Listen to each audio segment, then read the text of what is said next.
Hello, everyone, and welcome to our sacred community, Inspire, Ignite, and Innovate Conversations That Count. I've said that a little bit out of order. So it's Inspire, Innovate, Ignite, and these are conversations that count through the Sacred Use Empowerment Program.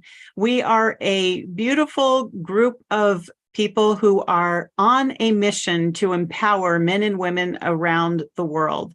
And if this is something that inspires you and you like the way that we have these conversations and these panels, we invite you to join us on our sacred community. It's a beautiful group of people where you have lots of options of learning a variety of different things. And that takes us right into the topic of our conversation today, which we are going to have a discussion with a panel of experts in their area around magical thinking.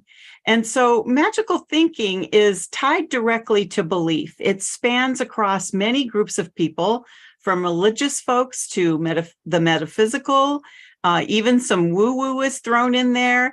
And it goes back to the beginning of humans on this planet. The proof is in hieroglyphics, carvings, and in caves, statues, rituals, and the list can go on from there. So many will argue that wishful thinking is a fantasy and doesn't really exist. Yet there is plenty of research going back to like the 19th century that looks into magical thinking. So here we are to have a beautiful discussion around whether or not magical thinking can lead to your dreams coming true, or to you dismantling your life with one magical thought at a time. So you get to be the judge of what you think of that. And we have a panel of experts, starting with Sue Rumack.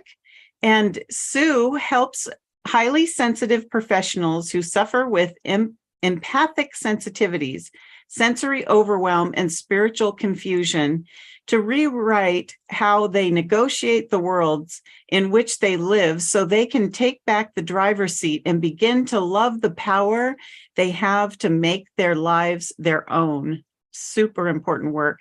Sue has been a professional life skills coach for over 16 years. She is a lifelong channeler of healing messages for mankind, author of 5 channeled spiritual books, and multiple handbooks and DIY manuals for managing personal and professional overwhelm. Sue's primary coaching focus is teaching the brain science that makes sense of empath overwhelm as it applies to and partners with the skills it takes to gently take back control of your life. She has designed Empath Shielding Basics, her unique 6-step process that changes lives using somatic brain retraining techniques. And she is also the host of Life Force Activators. That is one of our tribes here at our sacred community. And she is a beautiful host of this tribe. So if that interests you, you can hop into our website and check it out. We also have Julie Nelson, who is a witch, botanical perfumer, astrologer, and creator of the Fragrant Oracle. Her inspiration comes from the ascent of women through the ages, the world over, the goddess divine, and the magic of Mother Earth.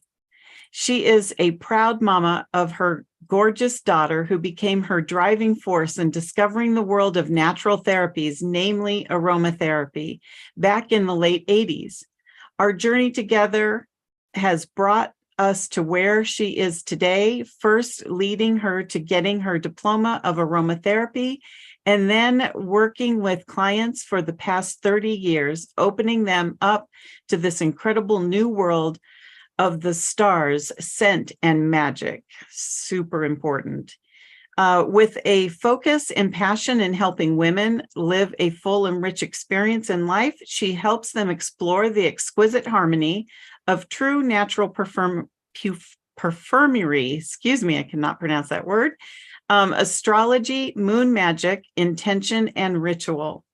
After studying for many years in astrology and blending her personal experience with her learned knowledge, she has loved bringing these magical extensions of ourselves together on a deep and rich level.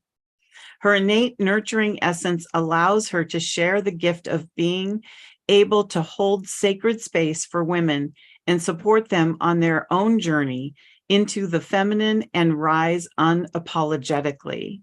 Such important work, Julie. And Julie is also a tribe host of Soul Astrology.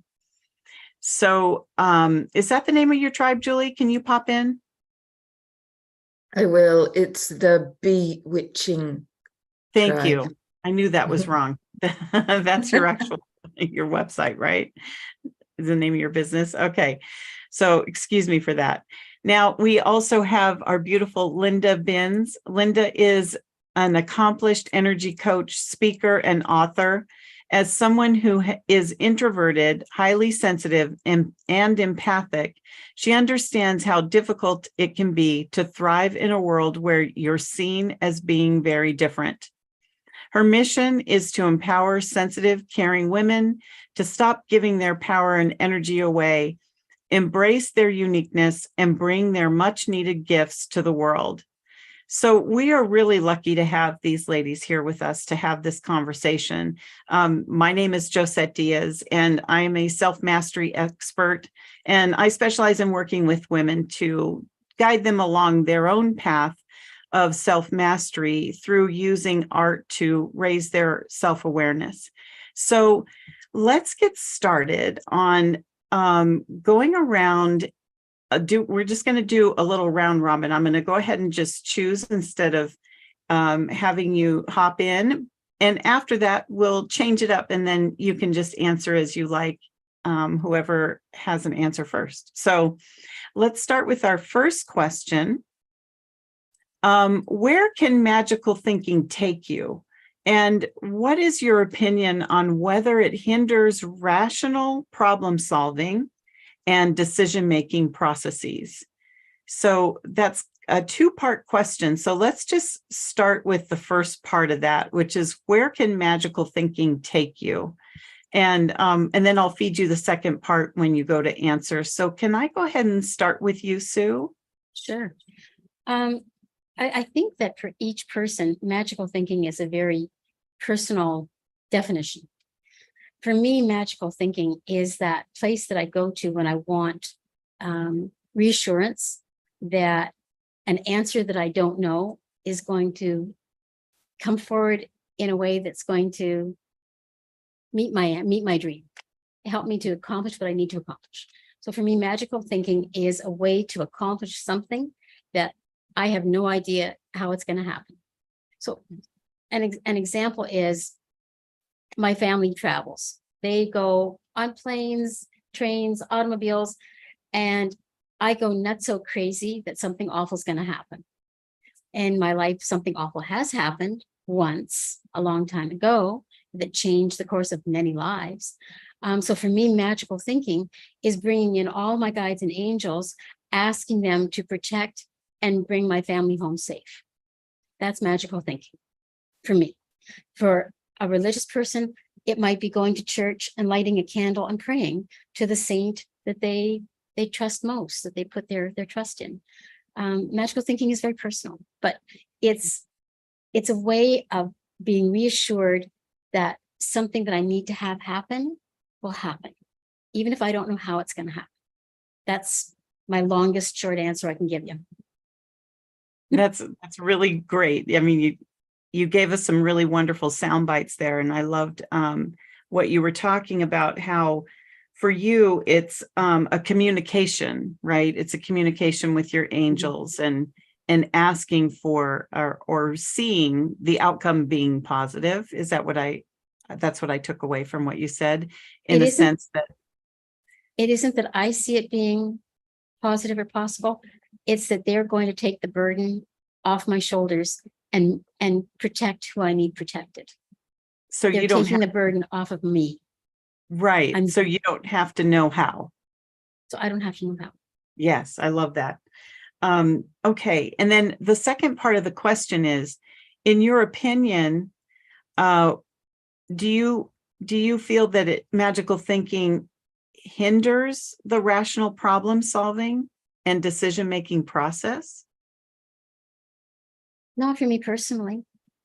In general, if a person isn't really confident in their spiritual connection, they can get really caught up in the superstition of what they're thinking. And yeah, it could definitely hinder a logical outcome and a real outcome. But that means they would have to fall into superstition and be completely engrossed in it, obsessed by it, at which point it becomes a hindrance, in my opinion. Right. That's really good. And I think that's important to mention the point of superstition. That becomes like a bit of symbolism, right? Mm-hmm. Yep. Yeah. That's great. Yep. Thank you so much, Sue. Welcome. Linda, can I go to you? Yes. So magical thinking to me is, it's very much along the lines of what Sue said, but I think it's that, well, since everything is energy, thought is energy, I think it's putting your energy towards the possibility of the highest outcome that could be. And there's an affirmation I love to use by Louise Hay, which I think sums it up quite well.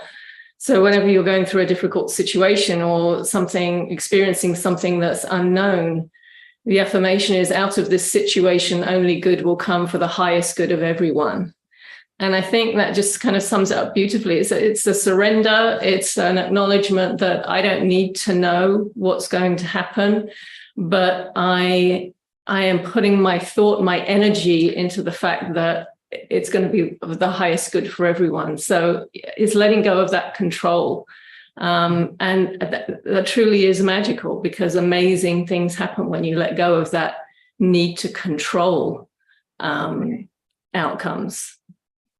That also leads you into expectations too, right? Like yes, letting go of the expectation is part of the surrender. Yes, absolutely.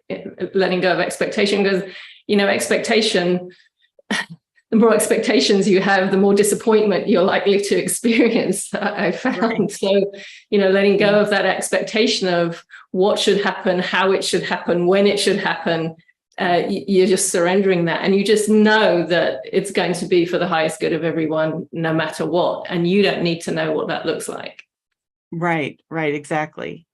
I could say a couple other things about that, but I don't want to take up too much time. So, in your opinion, do you believe that magical thinking hinders the rational problem solving and decision-making processes? I think it can enhance it, to be honest. No, I don't think it does hinder. I suppose it always can, but I think it can enhance it. I think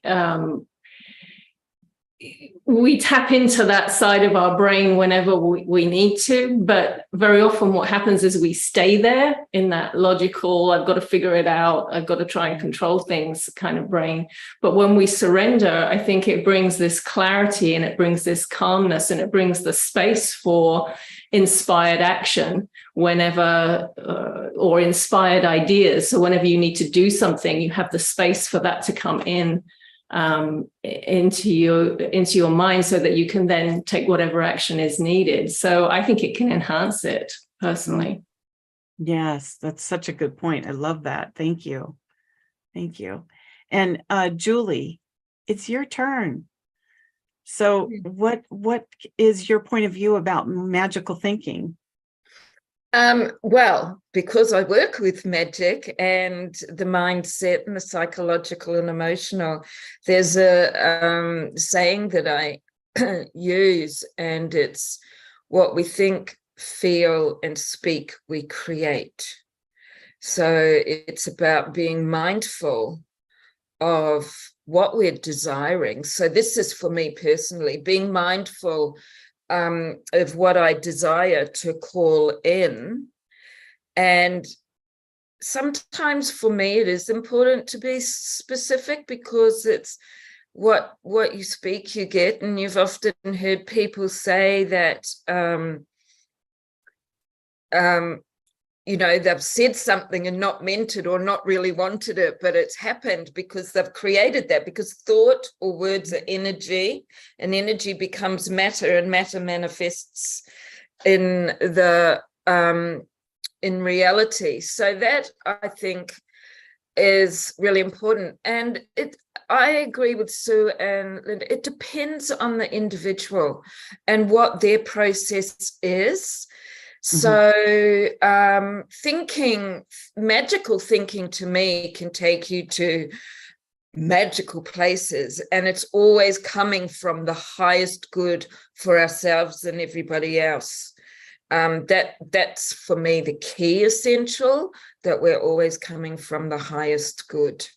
I love that. So so you don't feel that it hinders that problem solving and decision making process either? I think it depends on where a person's mind is at. Yeah. I think it can enhance, and I think it can hinder. That's a very liberal answer, because it depends on what their beliefs are, how confident they are with themselves. If they have doubt, then absolutely there could be hindrance. But if they're confident and knowing and have that awareness, then absolutely it can enhance it. So I think it's a very individual thing. It's where people's mindsets are at and how they think about themselves. And for me, I personally believe that we are the universe and the universe is us, and we're all one. So what we think, again, is all about, and what we do with any decision making, it's number one is to be conscious of what the outcome may be. I don't necessarily say focus on the outcome, but we want a good outcome for everybody. Right. Which goes back to what Linda was saying as well. And what I hear each of you saying are words like inspiration, creation, energy, really thinking about the frame that you use when you are putting your thoughts out there, right? And that is a connection to your feelings. So do you see the mind as a tool for the spirit? This is pretty much my point of view. And is magical thinking a way to fool yourself into a reality, or is it and what does that energy play a role in the magical thinking? And in what way does that kind of energy play a role? Do you know what I'm asking? I feel like I sort of jumbled that up a little. Yeah, can I step on that? I wouldn't say that the mind, I don't know, the word full kind of went, not sure if I agree with that particular word. I think our body, mind, and soul are one. I don't think of them as being separate entities. I absolutely believe that we can influence all of it's like, a clock, all of those pieces can work together. Yeah. And our mind can certainly influence. And then again, it's about what state of being we are in, where we are in our way of thinking and our belief systems and our values. If that makes sense, that's what came up for me.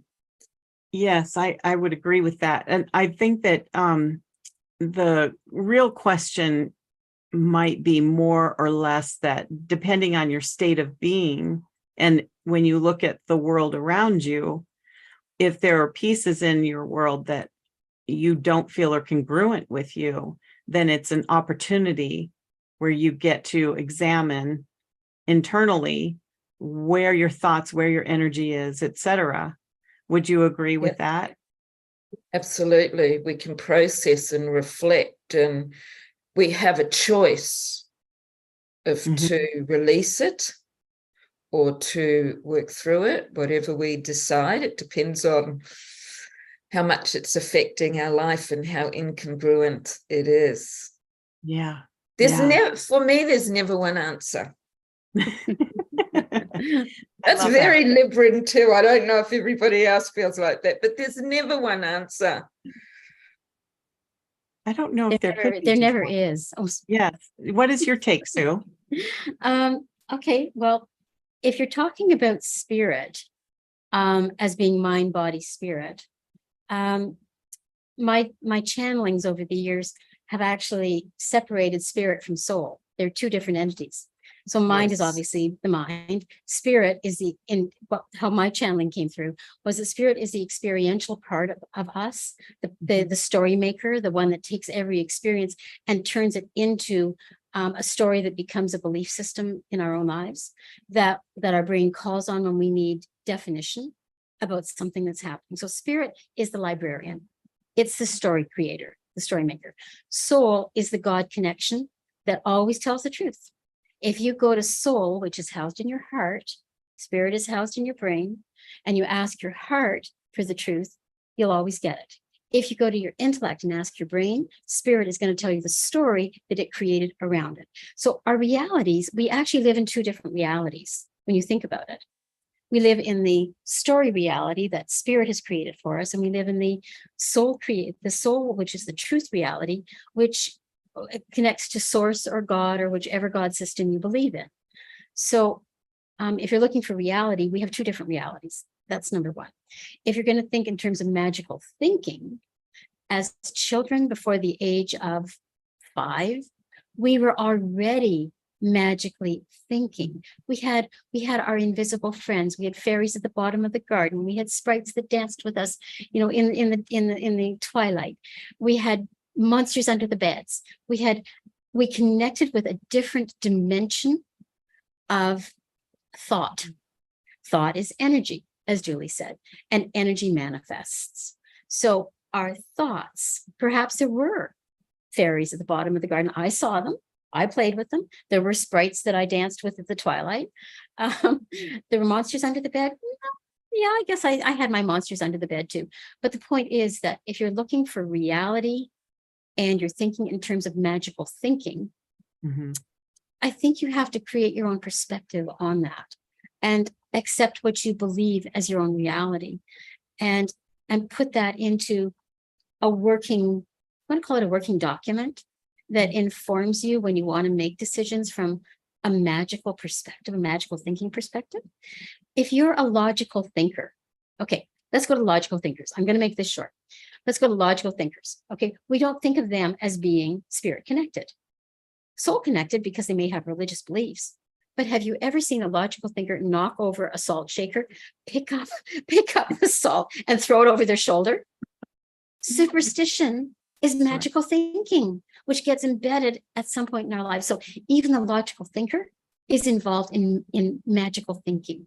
If you believe in a religion and are highly religious, you're a magical thinker, because a lot of the deities, the angels and the gods that we believe in, they are a concept that we created through magical thinking. It's a causal link that links us to another dimension that could be considered to be magical. That's my take on it. Again, long-winded. No, that was good. I really love what you had to say, especially when you were talking about a working document. So would that be the working with, because it's working with the mind, so to speak, right? Is that also spirit working with the mind in a working document? But if you ask, if you don't ask, a lot of what comes up you think is your own. If you are spirit connected, consciously, you're going to be able to separate your thoughts from the thoughts that are coming in from the outside, from the other dimension. If you're not spirit connected, you're going to come up with these really incredibly brilliant ideas. You have no idea where they came from because they're above your intellectual pay grade. You might not have studied any of this stuff, but these thoughts come from nowhere. Oh my God, I'm so brilliant. How did that come? I must be the most brilliant person in the world. And so you're creating, even when you don't realize it, you are connected on a spiritual level somewhere, receiving messages from something, someone, some being. Yeah. You're just not acknowledging them, right? You're just not acknowledging them. Yeah. So can I share something with that, just while it's on my mind? And I think that we are that higher being. I believe that the messages come from our higher self. Mm-hmm. And there's 2 words I wrote down, and that's trust and truth. So trusting that all will be as we desire for the good of all, and being in our truth for the highest good. If we're not aligned to those 2 words, Mm-hmm. then how can we create or manifest Yeah. from our highest good? Mm. That's really good, Julie. Good point. I'm glad you brought that up. Mm. May I add one little piece to that? And then I'm going to step out of the conversation and give Julie and Linda a chance to. At one point, I had a major channeling come through that changed my life, my entire life. And the 2 words that came through for me were truth and clarity. Mm. Mm. So if you take Julie's 2 words and my 2 words, now you're creating a new document. And I'll bet Yes. Linda has some words to add to that as well. Yes, Linda, can you share with us your thoughts on this part of the conversation? Yeah, I mean, it's just phenomenal information. But what comes to me is the word simplify. Mm. And that's kind of where I go with it. And it's like the more we try to understand it, maybe, or try to talk it through, the more almost the more complicated it becomes. And it really doesn't need to be complicated. I like to use examples, and I want to share a client example because this was quite brilliant on her part. I thought a client I have who was about to, she was in the US and her husband got a job in India and he was about to move to India. And she, at the very last minute, had to get passport or visas for herself, her children, for all of this. And this was supposed to take months. And she was in a state because this was going to take months and she needed to go now. And so what she did was she stopped that train of thought and she just said to herself, this is all going to be resolved simply and easily. It's all going to work out for the highest good of everyone. And she just made that her mantra. And I don't know how she did it, and it doesn't matter how she did it, but somehow everything fell into place. And just within a couple of days, she got passports, visas, whatever it was she needed, she got, and she was able to go. That to me is magical thinking in its most practical sense. It's that ability to recognize when what you're thinking is not supporting you. It's taking you on a path that's leading you somewhere you don't want to go, to stress, to anxiety, to frustration. And the ability to recognize that and then change it. How do I want things to work out? I don't know how this is going to happen, but I'm just going to set the intention that this will all work out and I don't need to know how it's going to work out. And so it can be that simple, but it takes awareness. It really takes awareness of what we're thinking, how it's supporting us or not, how it's making us feel, and then how can we change it? What do we want the outcome to be, and how can we change it? So that to me is the simple version of it, if you like. And that helps me make sense of it, if that's... I love that, because I think what I love about what you're saying is when you really simplify it, like you just did, and like your client did in her example, it doesn't have to be this woo-woo thing when we talk about magical thinking, right? Right. It's actually a very pure and simple way of filtering out all of the things that get in our own way and not worrying about how something's going to happen and getting into all the minutia of a decision or the minutia of how things work out, and just allowing ourselves to surrender, like you mentioned earlier. And so I love that example, and bringing simplicity, truth. And Sue, you said it starts with a C. Was it creation? Clarity. It was Clarity. Thank you so Thank much. you. Yes, Clarity. it was Yes. clarity and truth. Truth. and Yeah. clarity. Truth and clarity. Can I add something to that? I can't help myself, so I hope you don't mind. I agree with Linda, but then I also think, well, we all have our own blueprint. So this is where my astrology comes into it, because I can always relate conversations with different people, you know, and I'm always working through this. So simplifying is really important, but sometimes to be able to simplify it. So I know this is how I work. Sometimes I do it's that knowing I'm on a mission, and it happens because there's no doubt, and that's the way it is. And then there's other times where it's like, and this is a Scorpio trait, where we have to delve deep to find the clarity to be able to simplify it for ourselves. So that's what I'm talking about with we have our own blueprint, because each of us will process very differently.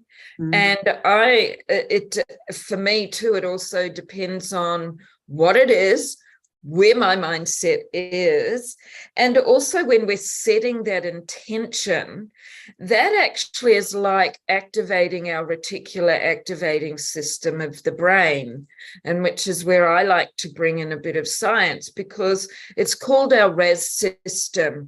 So if we set an intention, and if you think about this, you'll actually notice it.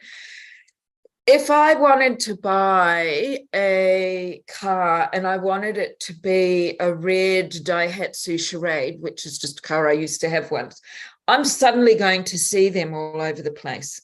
If I want to fall pregnant, which I don't, I'm going to suddenly see pregnant women everywhere, or conversations about having babies.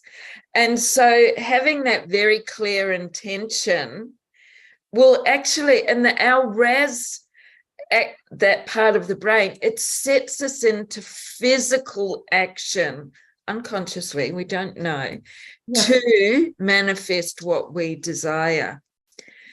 So there is some science in all of this. For me, magic, and I'm speaking magic specifically, it's bringing it all together. There's no one way or the other. It's bringing it all in together. And so our body is, as we know, is so powerful, and our brain is so, it's just, there's so much unknown. And the fact that, we can manifest just by activating our RAS, then and we bring it to our attention, and I do believe that it's important to give attention to our intention and then let it go. Right. Well, and that intention wraps into inspiration and inspired action. Right. Inspired action. Yes. So back to the point, though, around simplicity, I think that I loved what you said about some people, based on their blueprint, it requires them to dive deeper.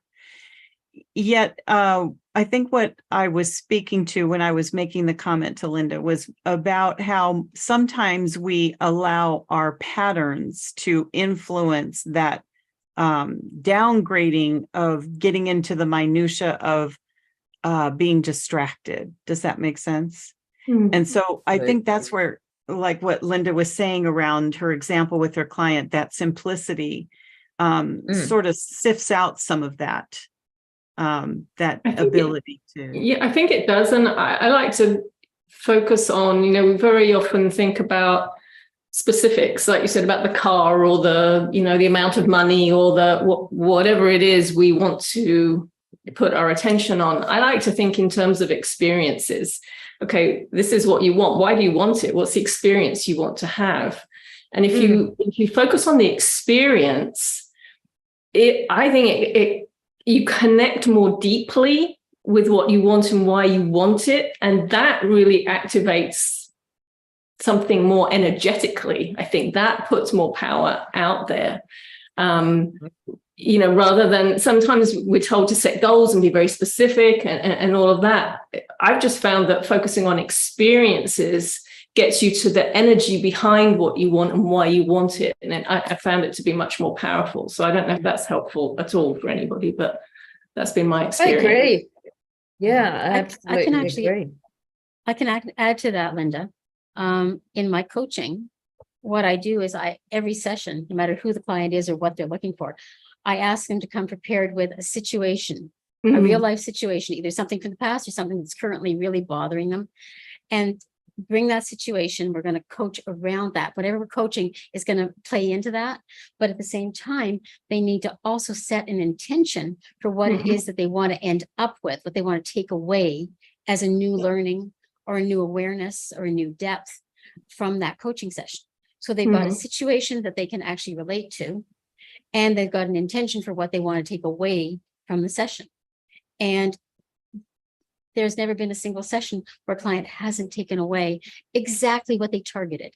Because like you said, Linda, if they don't have a target and they don't have a simple access to reach that target, things just get too complicated and messy and too anxious, too anxiety prone. So yeah, your system works. It's a good one. Yeah. Thank you. Okay.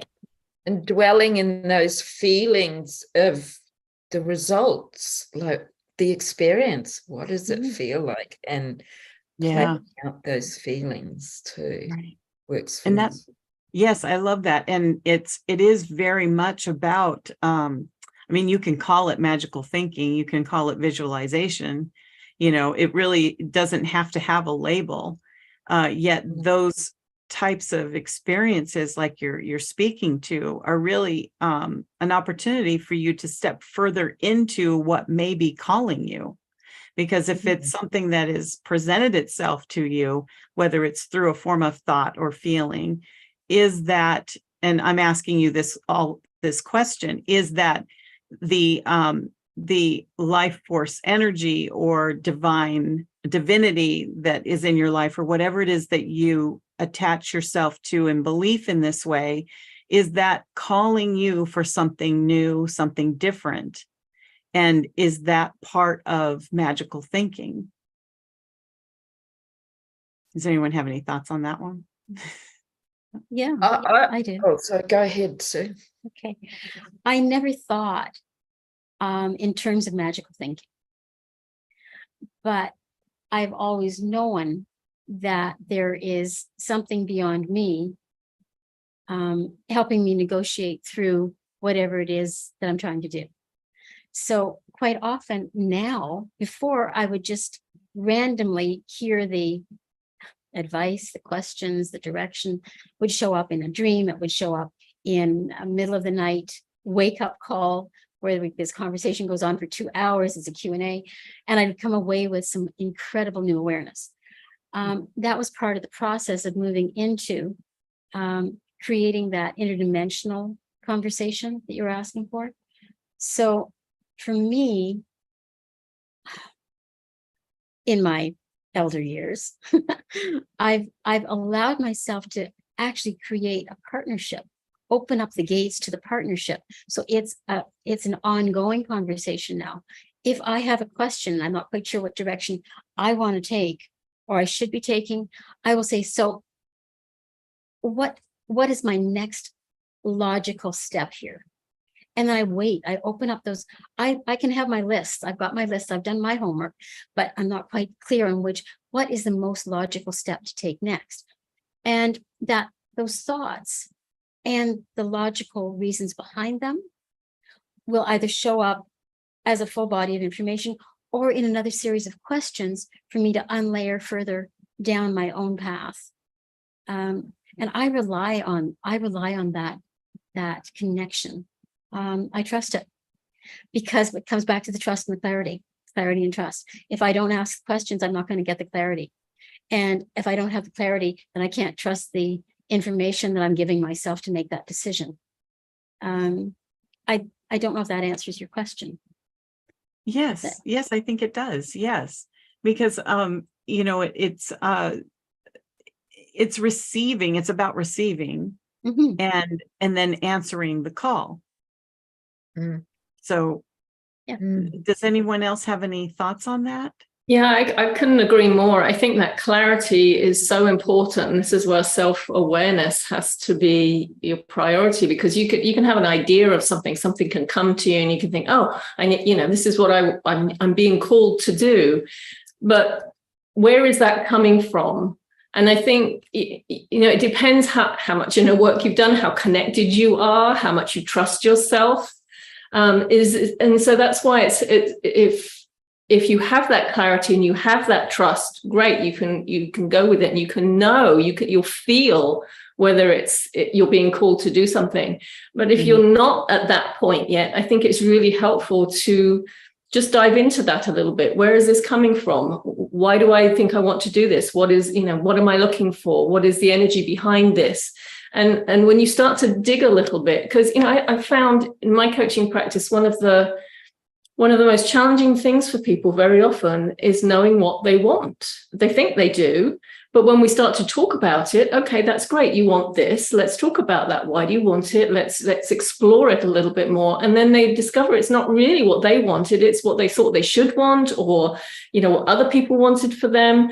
And so sometimes it takes a little bit of really deep inner work and really digging until they get that clarity about, oh, you know what, this is what I really want. This is what I'm feeling called to do. So just because you get an insight or an idea doesn't necessarily mean you're being called to do that. I think it depends on that level of clarity and whether you have that level of trust yet that you know this is where this is coming from. Does that make sense? Yes, Yeah. yes. It's like you need a little bit of emotional intelligence, enough Yes. that you can already decipher and what your feelings are and what they mean and where they come from. Mm-hmm. That helps you to answer whether or not that is a calling or whether it is further exploration, like doing a little niggling, to figure out what it is that you truly are seeking and what the clarity is around it. Yeah, and it's like Julie said, we all have a blueprint. We're all unique. And so you can't say this is true for every single person. We've all got to find that for ourselves. We've got to learn that about ourselves. And that's where self-awareness, I think, is right at the top of the list. Yeah. Yeah.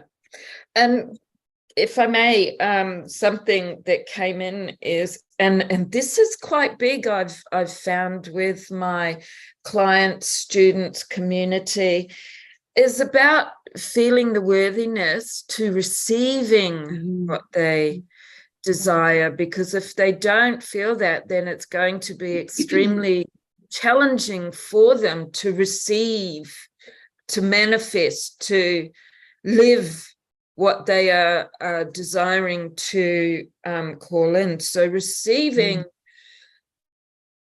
are we worthy? And I find this is a big thing with a lot of women, because I work with women, and it's that old training that, from some of our older generations where they've, I remember for me personally, like, my mother was beautiful at giving. She just was not good at receiving. And that's how we grew up. And I'm still working with that. I love receiving, absolutely love it. And I'm very open to it.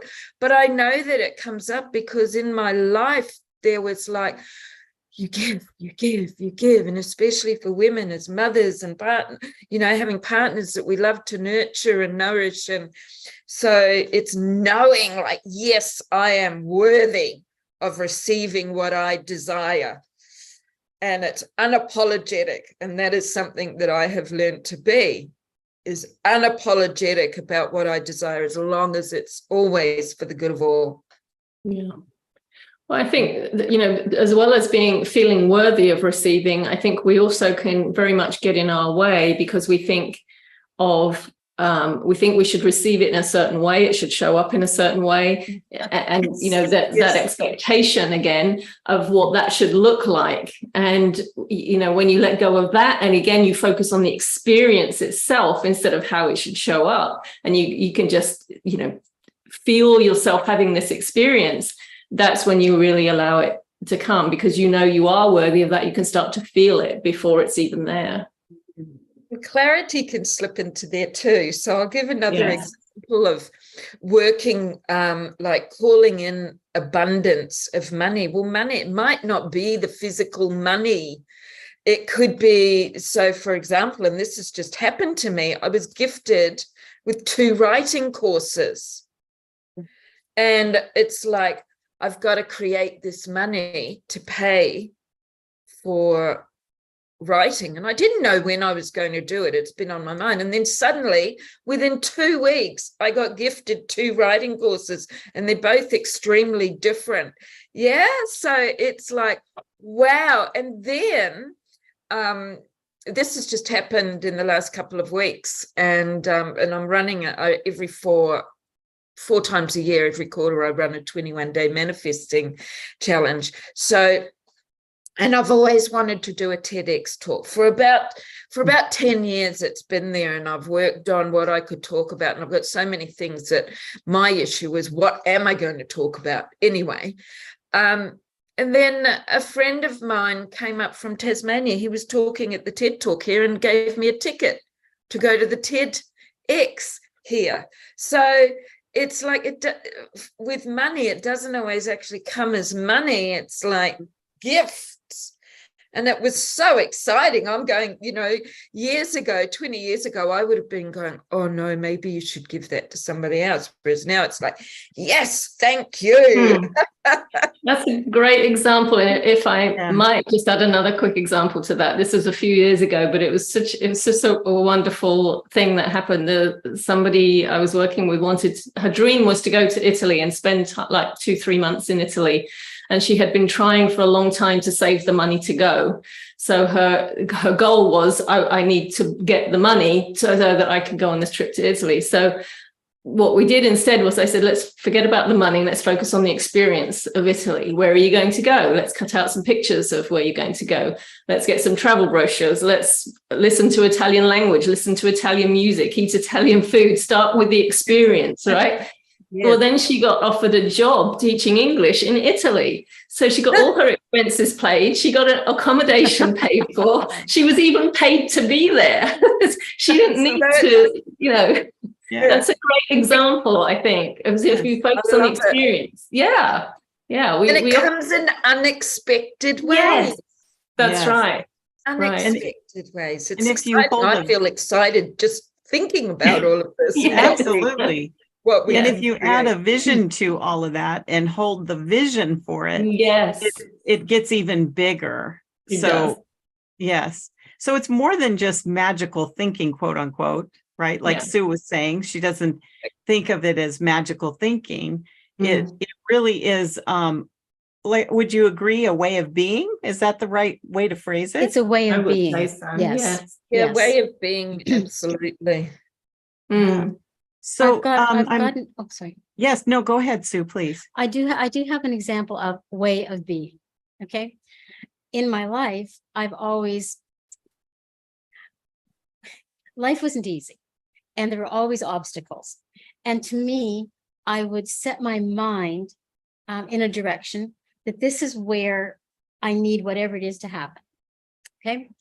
And my husband was a photographer. He had a studio in one area of the city. He wanted to move to a different area of the city, and he knew exactly where he wanted to move to. He knew which block on which street he wanted to move his studio to. But then he also wanted us to move our home so that he would be within 10 minutes walk. And he said, Sue, can you make that happen? I said, sure, honey, I can make that happen.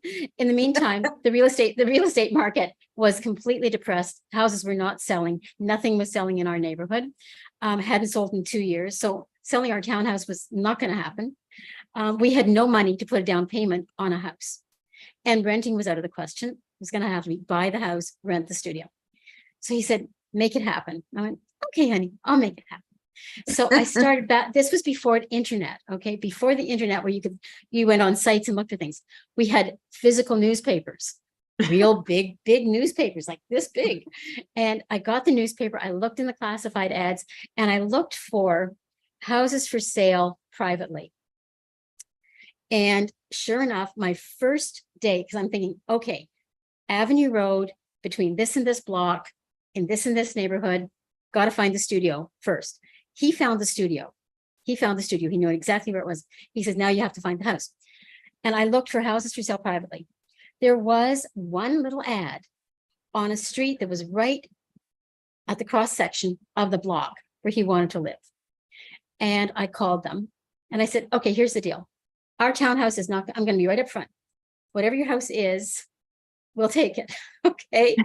But we have no money for a down payment, and our townhouse will not sell in this market. They were mortgage brokers. That was their business. They said, no problem. We will give you a mortgage that bridges your old mortgage. We'll transfer your mortgage to the existing mortgage here, so you don't have to qualify. And we'll do a $1 transfer on the deed. It was legal. Yeah. A $1 transfer Amazing. on a $250,000 house. Yeah. And all we had to do was up level our mortgage to pay the difference for the mortgage payments. Right. He said, the thing is, you got to move in 7 days. We got to be out of here in 7 days. And oh yeah, we will take your townhouse. We'll just do a trade. I love it. Okay. And there's something to be said for, I think, a lot of stuff. I mean, all this technology is amazing, but there is something to be said about using our senses like touch, smell, and you know, Your fingertips. taste. And it's just like, I think Yep. it's so much more tangible for when we do want to manifest. Yeah. Mhm. Yeah. So And I'd That's like to fantastic. go ahead, Sue. Were you going to wrap I was it just up? going to say, yeah, I was going to wrap it up. We moved in 7 days. That's amazing. I moved 15 years worth of stuff in 7 That's amazing. days. I don't know how you did that. That's I don't amazing. either. I was younger and stronger and determined. Right. But Yeah. the thing was, I had a vision of what had to manifest. I didn't know what it was going to look like. I didn't know how it was going to happen. I didn't have any control over how it happened. All I knew was it is going to happen, and it's going to happen within a certain time frame. That's all I concentrated on. And I focused that, and it manifested. I love It it. doesn't happen that way with everything for everybody, No. but even It a can little bit of a happen. manifestation, even a little bit of what you want coming through is builds those building blocks. So then you can manifest more and more and more. Now I'm done. Sorry. And the acknowledgement of Fine, all of thank you. that.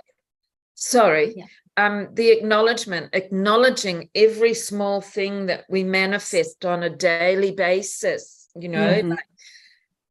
and we take it, or many take it for granted. Like, I think, like, I can manifest, like, everything I do, I manifest through the day, whether it be what I choose to cook, spending time with my unicorns or my animals. So in acknowledging that, and then we start to see what magical beings we are, or however you want to word it, term it. Right. Yeah. You don't have to use that wording if that doesn't resonate with you. You know, it can be anything that applies to you and your personal belief system. And so I love what everyone has shared here. And I think that you've given so many beautiful, golden nuggets. And I wish we could continue on, because I think we're just getting started on this conversation. We are. And I know that you've given like some really great words for the audience to take away around truth and clarity. And Julie, you had a couple of other ones. You had truth, and there was another one. I'm sorry. Thank you. Trust. Yes. And Linda, you talked about simplicity and awareness. And all of these are so important, especially when we're talking about quote unquote magical thinking. one word that you feel, and I'd like each of you to answer this, and then I'm going to wrap it up. Is there one word that you would like to leave the audience with that you think can really assist them in striking a chord about what it takes to stay focused on I don't want to say magical thinking, but stay focused on achieving and maybe even surrendering, something that can help them? Whatever word that is for you. I would say self-love, because I have a formula. When we're in self-love, we gain confidence and self-worth and become magnetic, and then we manifest. Beautiful. Thank you, Self-love. Julie. Yes, I love that. And Linda, would you like to share your word?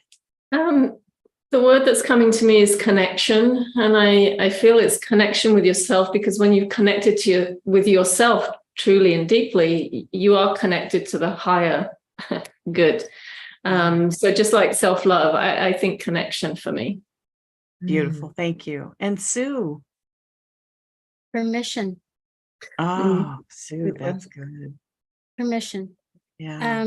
And permission is if you can give yourself that simple foundational permission to open up into receiving, into thinking, allowing magical thinking to open those doors, even if you don't know where they're going to go, but giving yourself permission to do that. Whatever comes after that, there are more permissions that are going to be required or asked for. And it's you that holds the key to giving yourself permission. That's all. Oh, beautiful. Well, audience, you heard it here. Self-love, connection, and permission. And I hope that you can take that away with you and really incorporate it into your life. And that this conversation was empowering for you. It was empowering for me. I really appreciate each and every one of you for sharing your wisdom today. It was a very fun and exciting conversation. And I'd like you to please put your information in the chat on your offer and where people can connect with you. We would love to give everyone the opportunity to connect with each and every one of our beautiful panelists who are experts in their own right and have shared this conversation with us. Now, if you found this conversation exciting and thought-provoking as well, then we would love to have you come and join us at our sacred community. We give you the opportunity to try all of our tribes for $1, and you get that for a full month. And then you can join the membership for 15 Australian dollars. So that's $1 in Australian money, as well as $15 membership in Australian money. So if you are interested in that, we are going to put a link below for you, and we would love to have you come and check out our community. We are on a mission, like I said earlier, to empower men and women around the world to make this world a better place. And as you heard it here, self-love, connection, and permission are all majorly important things in helping your life and your self-awareness. So we thank you for being here, and look for our future segments, and we will have more panels coming to you for Inspire, Innovate, Ignite. These are conversations that count with our sacred community. So thank you, everyone, for being here. Much love to you all. Thank you, Josette. Thank you, everyone. Yeah. Thank you, Beautiful. Josette. Beautiful, beautiful conversation.